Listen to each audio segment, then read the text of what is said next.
الحمد لله وكفى والسلام على عباده الذين اصطفى أما بعد قال الله تبارك وتعالى في القرآن المجيد والفرقان الحميد أعوذ بالله من الشيطان الرجيم بسم الله الرحمن الرحيم لقد من الله على المؤمنين إذ بعث فيهم رسولا صدق اللہ العظیم۔ قدم قدم پہ برکتیں، نفس نفس پہ رحمتیں، قدم قدم پہ برکتیں، نفس نفس پہ رحمتیں، جہاں جہاں سے وہ شفیع عاصیاں گزر گیا، جہاں گزر نہیں ہوا وہاں ہے رات آج تک، وہیں وہیں سحر ہوئی جہاں جہاں گزر گیا۔ محترم بزرگوں اور دوستوں، معزز سامعین کرام، یہ ہم سب کی خوش نصیبی اور خوش بختی ہے کہ ہمارا صلہ اور ہمارا رشتہ اس کائنات کی سب سے عظیم ترین ہستی حضرت محمد الرسول اللہ صلی اللہ علیہ وسلم سے ہے، اور میں سب سے عظیم ترین ہستی اپنی طرف سے نہیں کہہ رہا ہوں۔ میں نے خطبے میں آیت کا ایک ٹکڑا پڑھا ہے، اللہ تبارک و تعالیٰ اس میں احسان جتلا رہے ہیں۔ اے انسانوں، ہم نے تمہارے اوپر احسان فرمایا۔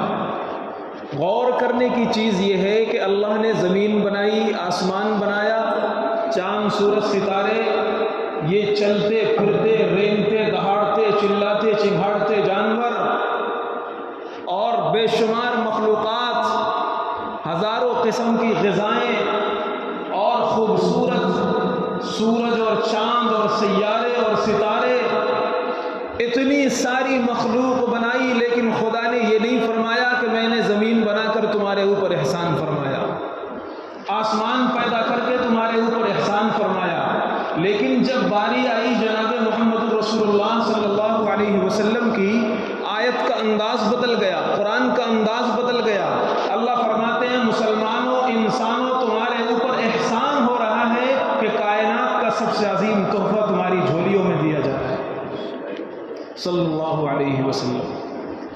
اس لیے اللہ کے نبی صلی اللہ علیہ وسلم سے ہمارا جو رشتہ ہے، اور آخری نبی کی امت میں اللہ نے ہمیں جو پیدا فرما دیا، یہ اتنی بڑی نعمت ہے کہ اس کا شکر ادا نہیں کیا جا سکتا۔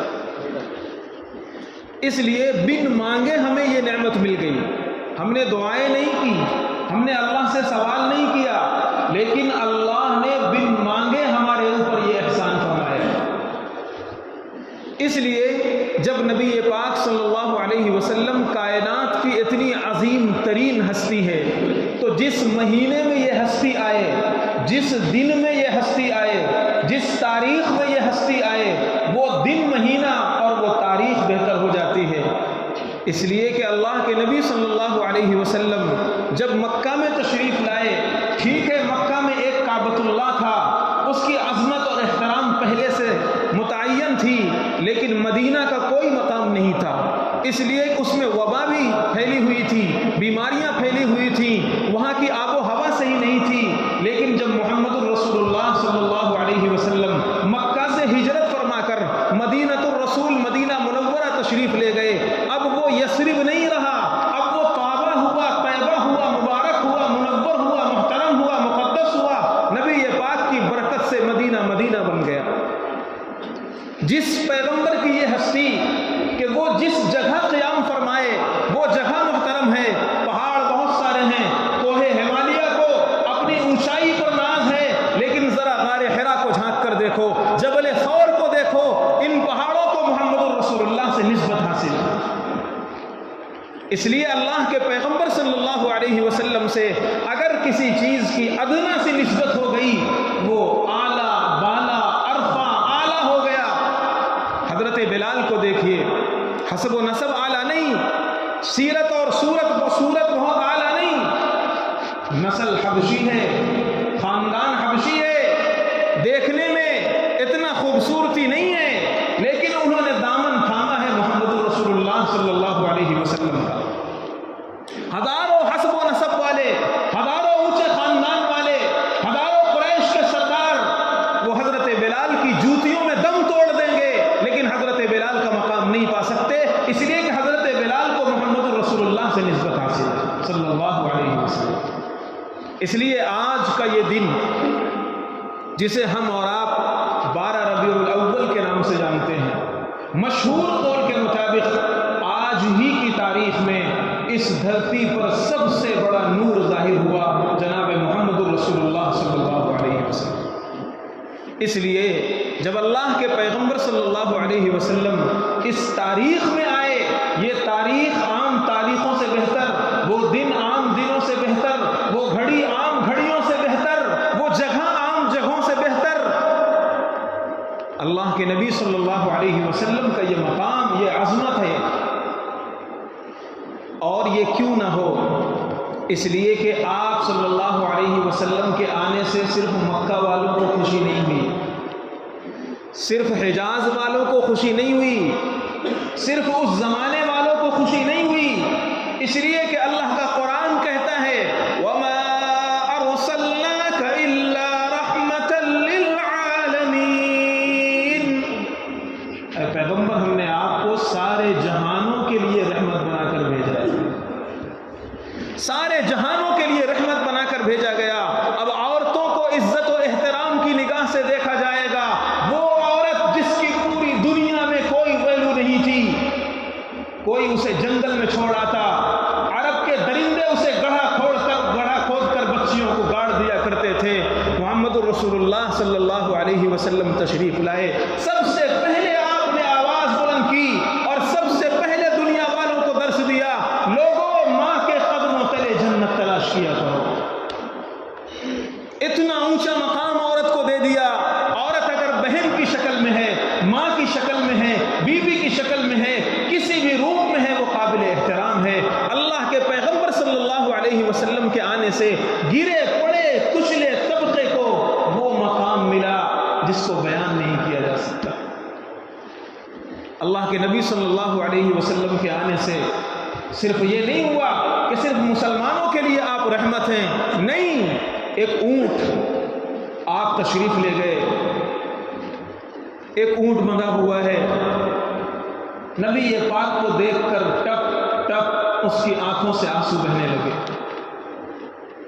اللہ کے نبی صلی اللہ علیہ وسلم قریب پہنچے، ہاتھ پھیرا اور پھر فرمایا اس کے مالک کو بلاؤ۔ مالک بلایا گیا، آپ صلی اللہ علیہ وسلم نے ارشاد فرمایا کہ تم اس سے کام زیادہ لیتے ہو، خوراک کم دیتے ہو، یہ مجھ سے شکایت کر رہا ہے، یہ بے زبان جانور مجھ سے تمہاری شکایت کر رہا ہے، کل خدا قیامت کے دن اس کا حساب لے گا۔ بے زبانوں کے لیے بھی اللہ کے پیغمبر رحمت بنا کر بھیجے گئے۔ ایک صحابی کو آپ صلی اللہ علیہ وسلم نے دیکھا کہ وہ اپنے غلام کو مار رہے ہیں۔ غلام اس زمانے میں ایک دم سماج کا گرا پڑا حصہ تھا، کوئی عزت نہیں، اپنے دسترخوان پر اسے بٹھا کر کھانا گوارا نہیں ہوتا تھا، روٹی میں کوئی سبزی وبزی دے کر کے باہر جیسے فقیر اور بھنگے کو کھلایا جاتا ہے، ایسے اس زمانے میں غلاموں کی حیثیت ہوا کرتی تھی۔ بہت سارے ظالم اور جابر آقا اس طرح بھی ہوا کرتے تھے کہ غلام کو آدیش دے دیا جاتا تھا موم بتی اور چراغ رات بھر تمہیں لے کر کے کھڑے رہنا ہے، اس طرح کا دستور تھا۔ دنیا والوں نے پہلی مرتبہ سنا، بخاری شریف جلد اول کے اندر حدیث ہے، محمد رسول اللہ صلی اللہ علیہ وسلم نے ارشاد فرمایا یہ تمہارے بھائی ہیں، انہیں وہی کھاؤ جو تم، وہی کھلاؤ جو تم کھاتے ہو، وہی پہناؤ جو تم پہنتے ہو، اور اگر کوئی کام سکھاؤ تو ہلکا کام سکھاؤ، ان پر ہاتھ مت اٹھاؤ، یہ کل قیامت کے دن سوال کریں گے۔ اللہ کے پیغمبر صلی اللہ علیہ وسلم کی تشریف لانے سے، آپ کے آنے سے صرف ایک طبقے کو خوشی نہیں، پورا جہان منور ہوا، پورا عالم روشن ہوا، ہر طبقے کو خوشی ہوئی۔ حضرت جبریل نے آپ صلی اللہ علیہ وسلم نے خود ایک مرتبہ حضرت جبریل سے پوچھا، تم نے فرشتوں کو دیکھا ہے، انسانوں کو دیکھا ہے، انبیاء کو دیکھا ہے، حضرت آدم سے حضرت عیسیٰ تک تمام انبیاء پر وحی لے کر لانے کی ذمہ داری آپ کی تھی. حضرت موسیٰ پر تورات آپ لے کر آئے. ساری آسمانی کتابیں لانے والا حضرت جبریل، آپ صلی اللہ علیہ وسلم نے ان سے پوچھا تم نے سب کو دیکھا ہے؟ ہم کو بھی دیکھا ہے. بتاؤ کیا دیکھا؟ حضرت جبریل نے فرمایا آفاق ہاگر دیدہ بسیار خوبہ دیدہ میں نے زمین و آسمان کی سیر کی، بہتوں کو دیکھا، آدم کو دیکھا، نوح کو دیکھا، شیش کو دیکھا، ہود کو دیکھا، صالح کو دیکھا، شعیب کو دیکھا، موسیٰ کو دیکھا، عیسیٰ کو دیکھا، ذوالکفل کو دیکھا، اور صلح کو دیکھا، انبیاء کو دیکھا، اصفیاء کو دیکھا، اتقیاء کو دیکھا، نجبا کو دیکھا، خطبہ کو دیکھا، سارے عالم کو دیکھا، لیکن تو چیزیں دیگری آپ کے جیسا کوئی بھی نہیں صلی اللہ علیہ وسلم. اس لیے جب اللہ کے پیغمبر صلی اللہ علیہ وسلم جیسا عظیم انسان، عظیم پیغمبر ہمیں ملا تو پھر اس کی محبت کے کچھ تقاضے ہوا کرتے ہیں. جب ایسا پیغمبر، ایسی عظیم ہستی ہمیں ملی تو ہمیں ٹوٹ کر نبی سے محبت کرنا چاہیے، ہمیں نبی کی بات ماننا چاہیے. سب سے اہم چیز ہے اپنے پیغمبر کی اطاعت اور اپنے پیغمبر کی بات ماننا. صحابہ کے اندر سب سے بنیادی چیز تھی. میں بہت ڈیٹیل میں نہیں جاتا ہوں، وقت بہت چھوٹا ہے، ایک بات صرف بتاتا ہوں. حضرت جسامہ بن مشاحق رضی اللہ تعالی عنہ ایک صحابی رسول ہیں، ایلچی اور قاصد بن کر کے گئے شاہ ہرقل کے دربار میں. روم کا بادشاہ، اس زمانے کی سپر پاور طاقت، اس کے دربار میں ایلچی اور قاصد بن کر کے حضرت جسامہ رضی اللہ تعالی عنہ پہنچتے ہیں. اس نے اس زمانے کے دستور کے حساب سے ایلچی اور قاصد کا سمان کیا جاتا تھا، احترام کیا جاتا تھا. حضرت جسامہ کو اس نے کرسی پر بٹھایا اور اس کرسی پر ایک کپڑا ڈال دیا. جیسے آج کل بھی قالین والین ڈال دیتے ہیں تو ایسے ہی قالین ڈال دیا. حضرت جسامہ رضی اللہ تعالیٰ عنہ کرسی کو دیکھنے لگے. جب ان کی نظر کرسی پر پڑی تو پتہ چلا وہ سونے کی کرسی تھی. پتہ چلا وہ سونے کی کرسی تھی. حضرت جسامہ رضی اللہ تعالیٰ عنہ فقام، فوراً کھڑے ہو گئے اور کہنے لگے میں اس کرسی پر نہیں بیٹھ سکتا.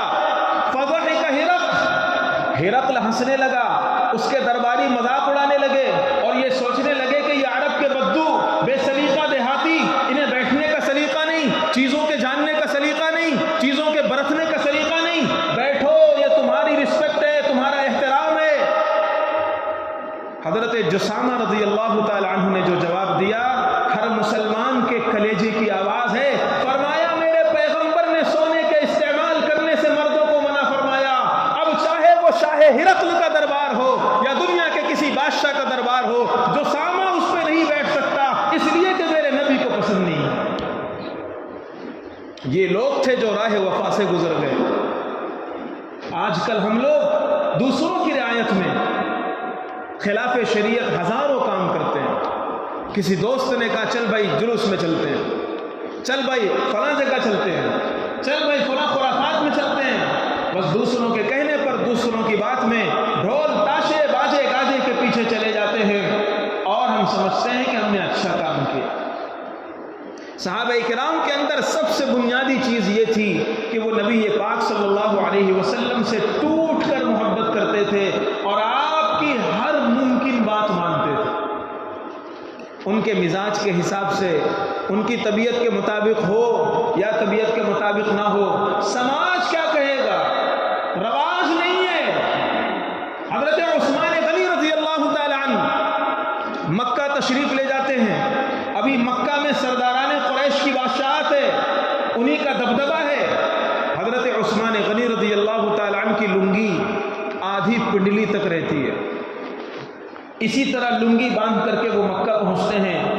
ان کے جو میزبان تھے انہوں نے کہا عثمان، مکہ والے اس پوزیشن کو اور اس حیت کو اور لباس کے اس طرح پہننے کو پسند نہیں کرتے، اس لیے کہ اس زمانے میں اپنی مالداری دکھانے کے لیے لوگ لمبے کپڑے پہنتے تھے.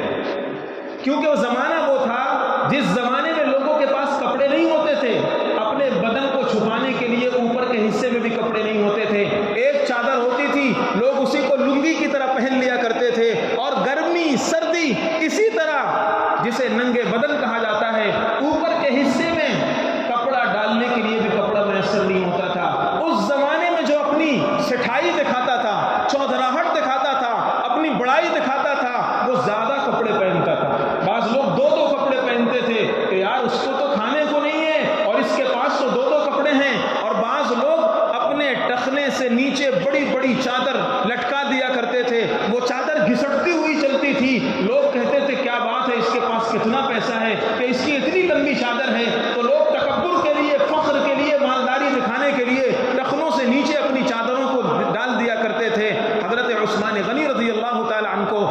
پیغمبر نے بتایا تھا ما اسفل من الکعبین من الازار فی النار، ٹخنا اگر ڈھک گیا بغیر عذر کے تو وہ ٹخنا جہنم کا مستحق ہے، جنت کا مستحق نہیں ہے۔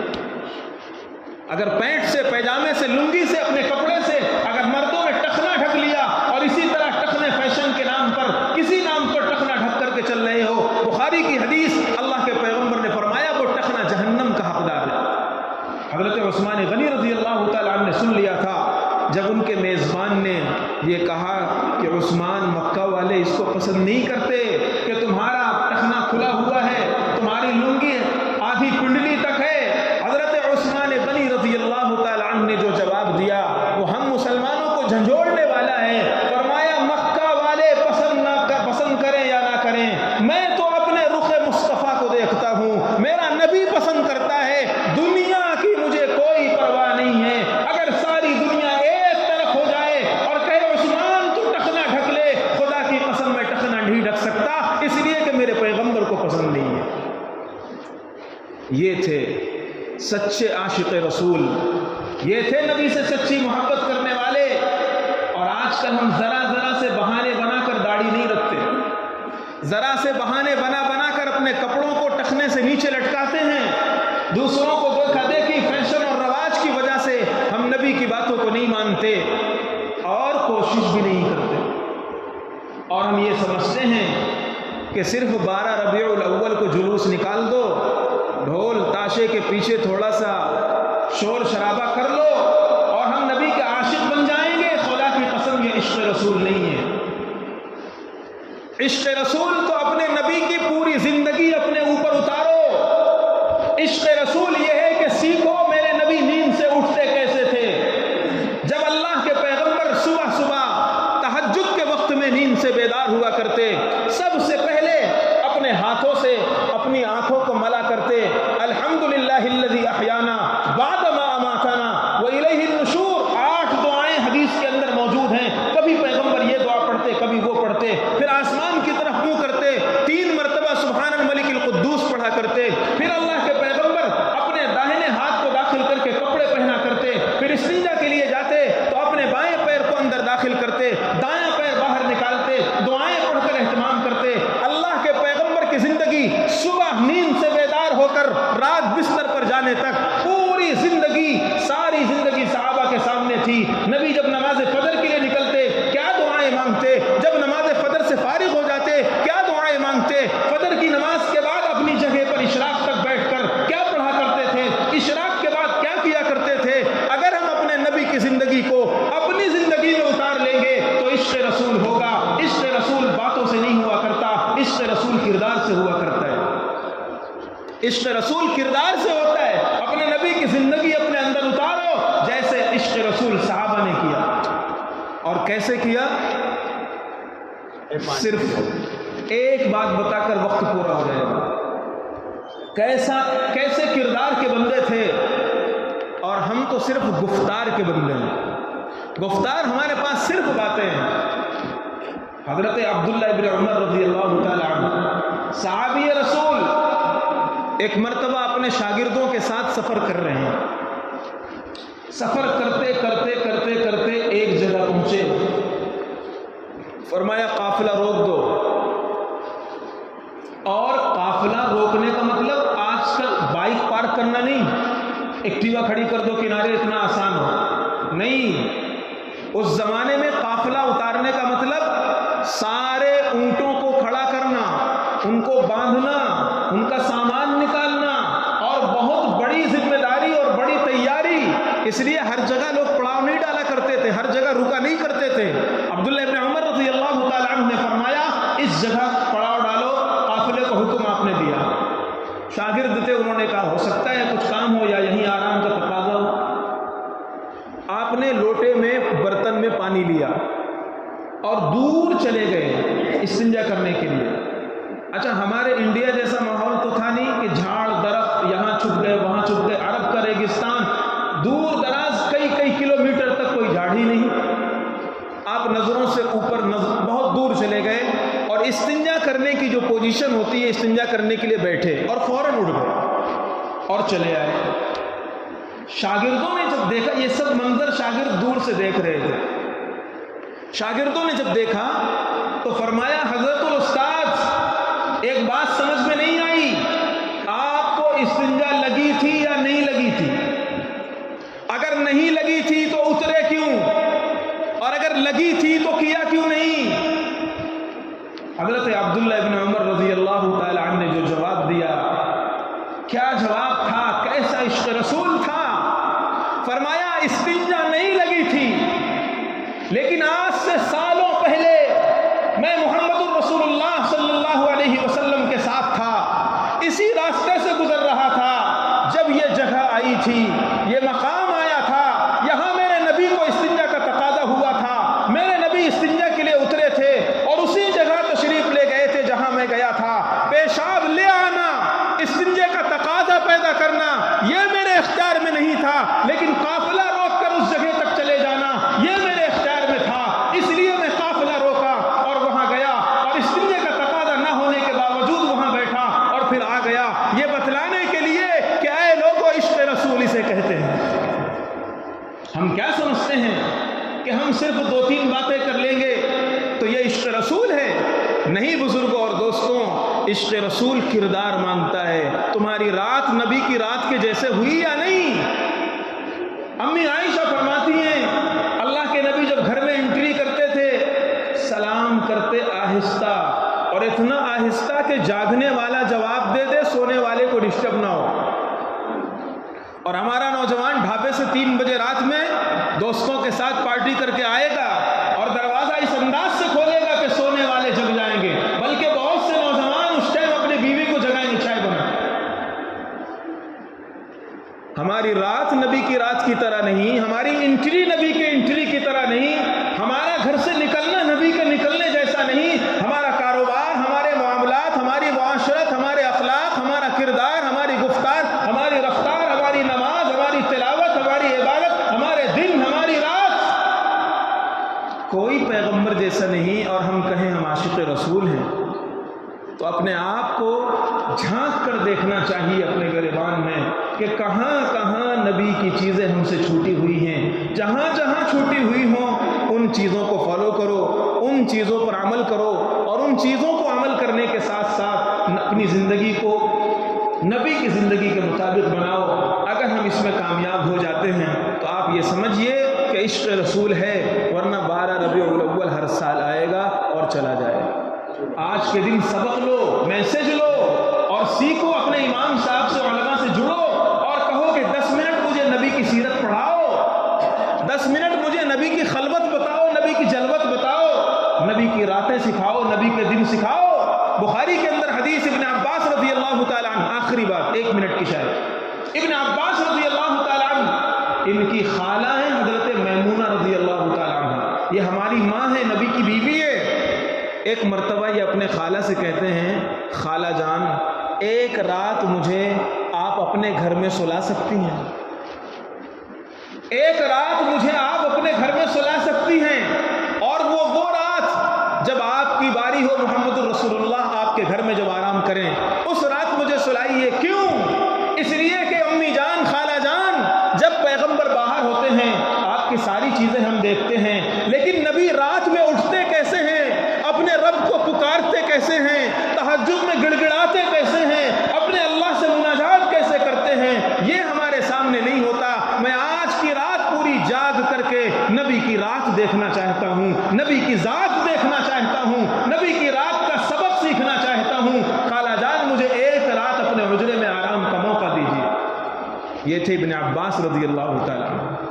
اس لیے وقت نہیں ہے ورنہ میں آپ کو بتاتا، 12 ربیع الاول ہے، میسج لیجئے کہ ہمیں سیکھنا ہے